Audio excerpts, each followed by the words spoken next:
Second timer যারা আসো তারা যদি এখন থেকে সিস্টেমেটিক ওয়েতে পড়াশোনা করতে না পারো, তাহলে কিন্তু তোমার আলটিমেটলি ফার্স্ট টাইমে যেভাবে সময় চলে গেছে সেভাবে কিন্তু সেকেন্ড টাইমটাও চলে যাবে। সো তোমার কাছে চিন্তা করতে হবে যে আমার ফার্স্ট টাইমে কি কি কারণে হয়নি, আমার ল্যাকিংসগুলো কি কি ছিল, সেগুলো তোমাকে আইডেন্টিফাই করতে হবে। সেগুলো আইডেন্টিফাই করে সেগুলো এক সাইডে রেখে দিতে হবে, যে ওইগুলো যেন তোমার সেকেন্ড টাইমে কোনো রিপিটেশন না হয়। ফার্স্ট অফ অল তোমার আমি বলি তোমার কি কি সমস্যা ছিল, আমি এটা বলতে পারবো যদিও। প্রথমত যেটা ছিল, তুমি হয়তো পড়ার সময় তোমার মোবাইলটাকে তোমার পাশে রাখতা, ঠিক আছে? রাখার পরে তুমি যেটা করতা, 5 মিনিট পড়ার পরে আর 5 মিনিট হচ্ছে ফোন চালাইতা। তো 5 মিনিট ফোন চালাইতে গেলে তোমার 1 ঘন্টার পর ঘন্টা ওই দিক দিয়ে চলে যেত, তুমি এটা বুঝতে পারতা না।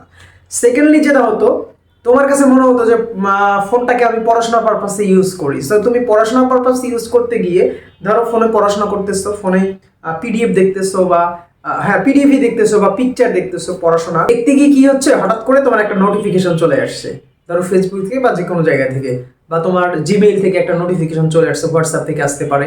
তুমি কি করছো, ওই জিমেইলটা চেক করতে গেছো। তো জিমেইল চেক করতে গিয়ে বা ওই ফেসবুকের ওই নোটিফিকেশন চেক করতে গিয়ে তোমার যে পুরো 1 ঘন্টা ওখানে ওইটার পারপাসে তুমি আরো 1 ঘন্টা সময় যে ব্যয় করে ফেলছো, তোমার কোনো খবরই নেই। এটা হয়েছে। আরেকটা জিনিস যেটা হয়েছে সেটা হচ্ছে, তুমি সকালে ঘুম থেকে উঠতে পারো না।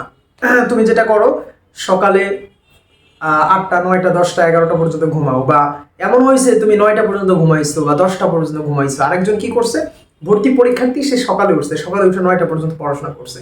আলটিমেটলি সে যদি 5টার সময় উঠে 9টা পর্যন্ত পড়াশোনা করে, তার কিন্তু সকালে 4 ঘন্টা অলরেডি পড়াশোনা হয়ে গেছে। এখন তুমি যদি 10টার সময় ওঠো, তুমি যদি 4 ঘন্টা পড়তে চাও, তোমাকে অবশ্যই কিন্তু 2টা পর্যন্ত কন্টিনিউয়াসলি পড়াশোনা করতে হবে। 10টার সময় উঠলেও তুমি কি 2 ঘন্টা পড়াশোনা করতে পারবা? তোমার খাওয়া দাওয়া আছে, ফ্রেশ হওয়া আছে, গোছল হওয়া আছে, তারপরে আদার্স কাজ আছে। তো দেখা যাচ্ছে ওই সময় তুমি চাইলেও 4 ঘন্টা মেকআপ করতে পারতেছো না। এখন তুমি বিকেলে যে পড়াশোনা করবা, তুমি যখন বিকেলে ওই 4 ঘন্টা মেকআপ করতে যাবা, ওই 4 ঘন্টার সময় যে সকালে 4 ঘন্টা পড়লো, সে কি বসে থাকবে? অবশ্যই না। সে বিকেলেও 4 ঘন্টা পড়াশোনা করবে বা বিকেলেও ভালো পড়াশোনা করবে। এই যে জায়গাটা, যে সকালে ঘুম থেকে না উঠতে পারা, এটাও কিন্তু তুমি মিস করে ফেলছো। আরেকটা ব্যাপার হচ্ছে, তুমি অনেক সময় রাত জাগতে পারো, রাত জেগে ফোন চাপতে পারো। আর সবচাইতে বেশি যেটা ব্যারিয়ার, ইউনিভার্সিটি অ্যাডমিশন টেস্টের সময় সবচাইতে যেটা বেশি বেড়ে, সেটা হচ্ছে রিলেশনশিপ। এই রিলেশনশিপ যেটা করে, এটা একটা আবেগপ্রবণ জায়গা। এখানে হচ্ছে যারা অ্যাডোলেসেন্স, তারা এটা ভালো জানে।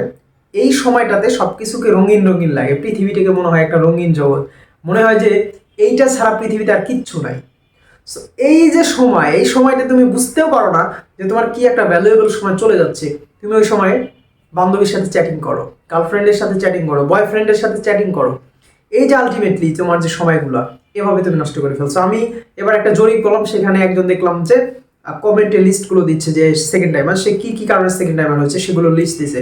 সেখানে এই প্রেম একটা, এই যে রিলেশনশিপ, এইটাও একটা মেইন ফ্যাক্ট ছিল, যেখানে তার হিউজ পরিমাণ সময় পড়াশোনার সময় নষ্ট করে ফেলছে।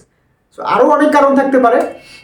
এখন তুমি ধরো সেকেন্ড টাইম হচ্ছে কি কারণে হয়েছে সেটা তুমি ভালো জানো। তো এই যে যে ব্যাপারগুলো, এই ব্যাপারগুলো সেকেন্ড টাইমে তোমাকে টোটালি অ্যাভয়েড করে রাখতে হবে, টোটালি সাবকাট করে তোমাকে নতুন করে পড়াশোনার শিডিউল তৈরি করতে হবে, নতুন করে তোমাকে ডিটারমাইন হইতে হবে, নতুন করে এনার্জেটিক হইতে হবে যে হ্যাঁ, আমার এবার শেষ সুযোগ, আমাকে ইউনিভার্সিটি চান্স পাইতে হবে। আমি আগে যা করছি করছি সব কিছু বাদ, এখন আমাকে নতুন করে শুরু করতে হবে, নতুন করে আমার লাইফ স্টার্ট করতে হবে।